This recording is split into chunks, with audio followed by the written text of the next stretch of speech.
उत्तर प्रदेश, जिसे कभी बीमारू राज्य कहा जाता था, क्या वो अब देश के लिए सुशासन का नया मॉडल बन चुका है? एनसीआरबी यानी कि नेशनल क्राइम रिकॉर्ड ब्यूरो के 2024 के ताजा आंकड़ों ने उत्तर प्रदेश की कानून व्यवस्था को लेकर ऐसी तस्वीर पेश की है जिसने सरकार को गदगद कर दिया है, तो वहीं विपक्ष के पैरों तले जमीन खिसका दी है। महिलाओं को न्याय दिलाने में उत्तर प्रदेश नंबर 1 है और अपराध दर की गिरावट में यहां दर्ज की गई है भारी गिरावट। और क्या ये आंकड़े जमीनी हकीकत हैं या सिर्फ चुनावी दाव? रिपोर्ट देखिए।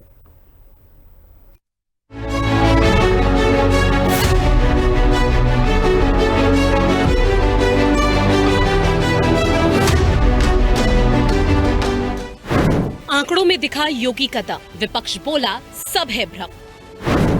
बीमारू की हटी उपाधि, अब सुशासन की है पारी। क्या यूपी की सुरक्षा है देश पर भारी? एनसीआरबी 2024 के आंकड़े योगी सरकार के लिए किसी सर्टिफिकेट से कम नहीं है। रिपोर्ट्स के मुताबिक यूपी की अपराध दर राष्ट्रीय औसत से 28.5% कम रही। सबसे बड़ी उपलब्धि महिलाओं की सुरक्षा को लेकर है। महिलाओं के खिलाफ होने वाले अपराधों में दोषियों को सजा दिलाने यानी कि कन्विक्शन रेट में उत्तर प्रदेश पूरे देश में नंबर 1 पर बनकर उभरा है। इतना ही नहीं, गंभीर अपराधों जैसे लूट, डकैती और हत्या के मामलों में भी प्रभावी नियंत्रण का दावा किया गया। जो एनसीआरबी के लेटेस्ट आंकड़े आए हैं वो वर्ष 2024 से संबंधित हैं। महत्वपूर्ण आंकड़े हैं। उत्तरोत्तर जो है उत्तर प्रदेश की अपराध स्थिति में सुधार हो रहा है। हम पर लाख पॉपुलेशन के हिसाब से क्राइम रेट को नापते हैं। उत्तर प्रदेश की आबादी तो 25-26 करोड़ है। बहुत से ऐसी यूनियन टेरिटरी हैं और स्टेट हैं जिनकी आबादी 1 करोड़ से भी कम है, 50 लाख से भी कम है। तो इसलिए हम उसको क्राइम रेट से आंकते हैं और क्राइम रेट जो एनसीआरबी का है वो पर लाख पॉपुलेशन के हिसाब से वो कैलकुलेट करते हैं। तो जो उत्तर प्रदेश में अपराध घटित हुए हैं, जो टोटल आईपीसी, बीएनएस के जो भी अपराध घटित हुए हैं वो 12.14% यूपी में घटित हुए हैं। 35,44,000 के सापेक्ष 4,30,552 है, जबकि यूपी की आबादी देश की 17% है। यूपी के इस बदलाव की गूंज अब पड़ोसी राज्य में भी सुनाई देने लगी है। उत्तराखंड के मुख्यमंत्री पुष्कर सिंह धामी ने योगी मॉडल की जमकर तारीफ की कि आदरणीय महाराज जी देवभूमि की इसी प्रसूता भूमि के सपूत हैं, वीर प्रसूता के। और आदरणीय योगी जी से उत्तराखंड का प्रत्येक नागरिक, वैसे तो पूरे देश में लोग उनको बहुत स्नेह करते हैं, बहुत उनके ऊपर श्रद्धा करते हैं, लेकिन देवभूमि का प्रत्येक नागरिक उनसे एक गहरा भावनात्मक लगाव और जुड़ाव महसूस करता है। और वास्तव में जितना स्नेह और जुड़ाव हम सभी महाराज जी के प्रति रखते हैं, उतना ही अपनत्व और प्रेम का भाव योगी जी भी हमारे समस्त उत्तराखंड वासियों के लिए रखते हैं। आपके व्यक्तित्व में, आपके कृतित्व में साधना और राष्ट्र सेवा का अद्भुत समन्वय है।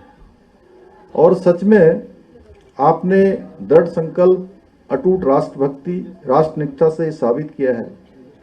जब संन्यास की साधना राष्ट्र सेवा के संकल्प से जुड़ जाती है तो वो राष्ट्र निर्माण का एक सशक्त आधार बन जाती है। लेकिन सिक्के का दूसरा पहलू भी है और वो है विपक्ष। समाजवादी पार्टी और कांग्रेस ने इन आंकड़ों को सिरे से खारिज कर दिया। पहले धर्म के बीच में विभेद पैदा करती थी भारतीय जनता पार्टी, आज जातियों में विभेद पैदा की है। हम जितने भी देख रहे हैं जातिगत संघर्ष अब बड़ी तेजी के साथ बढ़ रहा है। बनारस में घवापुर की घटना एक है, अभी सिंधोरा में जातिगत संघर्ष हुआ है, गाजीपुर की घटना में विश्वकर्मा बेटी के साथ क्या हुआ ये भी आप लोगों ने देखा। भारतीय जनता पार्टी हर उन गंभीर मुद्दों पर पर्दा डालने की कोशिश करती है।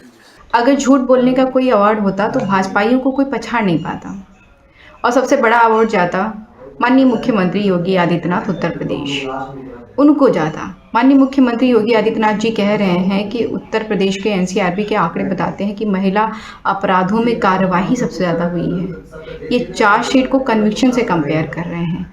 कन्विक्शन मतलब सज़ा, और सज़ा जो है नहीं हुई है, सज़ा स्लो है, और सज़ा देने का प्रावधान भी सरकार और प्रशासन के हाथ में नहीं, वो कोर्ट के हाथ में है। एनसीआरबी के साल दर साल के आंकड़े बताते हैं कि उत्तर प्रदेश में अपराध महिलाओं और दलितों के खिलाफ खास तौर पर घटने के बजाय बढ़ रहे हैं। ये आंकड़ों की जो बाजीगरी कर रही है उत्तर प्रदेश सरकार, ये साफ स्पष्ट है। आप पूरे प्रदेश में से 25 मुकदमे छांट लीजिए, उनको अंतिम स्टेज पर पहुंचा दीजिए और 22 मुकदमों में फैसले करा दीजिए और साफ बता दीजिए कि साहब 90% केसेस में सजा होगी। 3 दिन का अखबार उठाकर देख लीजिए, आपको पता चल जाएगा कि उत्तर प्रदेश में किस तरीके से महिलाओं के खिलाफ, दलितों के खिलाफ, पिछड़ों के खिलाफ अपराध घटने के बजाय बढ़ते जा रहे हैं। एक तरफ आंकड़ों की चमक है तो दूसरी तरफ विपक्ष के सुलगते सवाल। 2024 की ये रिपोर्ट उत्तर प्रदेश की सियासत में नया मोड़ ले आई है। सीएम योगी आदित्यनाथ के लिए ये उनके जीरो टॉलरेंस नीति की जीत है, तो विपक्ष के लिए ये जनता की आंखों में धूल झोंकने जैसा है। लेकिन हकीकत क्या है, ये यूपी की वो जनता जानती है जो हर दिन इन सड़कों पर चलती है। ब्यूरो रिपोर्ट, हिंदी खबर।